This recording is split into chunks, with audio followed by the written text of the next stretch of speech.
Le président du Bélarus, Alexandre Loukachenko, a probablement détourné les efforts de Vladimir Poutine visant à contraindre le Bélarus à faire de nouvelles concessions en matière d'intégration entre la Russie et le Bélarus. C'est la conclusion de l'Institut pour l'étude de la guerre à la suite de la réunion qui s'est tenue à Minsk le 19 décembre. Se référant au Bélarus, Vladimir Poutine a notamment déclaré que la Russie ne souhaitait absorber personne. Certaines forces russes sont basées au Bélarus et ont utilisé son territoire lors de l'invasion initiale de l'Ukraine en février dernier. La Russie dispose également d'avions bombardiers basés au Bélarus. Le think tank ajoute que Poutine et Loukachenko se sont abstenus de discuter publiquement de l'invasion russe de l'Ukraine, les dirigeants soulignant que le Bélarus est toujours confronté à une menace occidentale.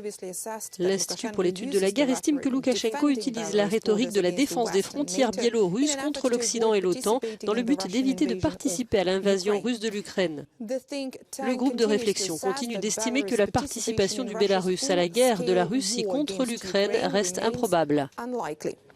Le président russe a également déclaré que la situation dans 4 régions de l'est de l'Ukraine, Donetsk, Louhansk, Zaporijjia et Kherson, que Moscou prétend avoir annexées illégalement en septembre, était extrêmement difficile.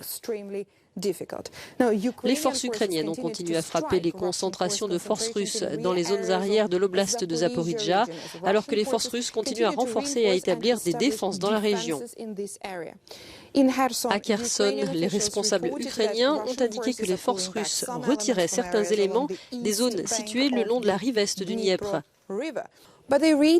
Mais ils avertissent aussi que les forces russes pourraient mener une opération de désinformation pour attirer les forces ukrainiennes dans un piège en feignant un retrait.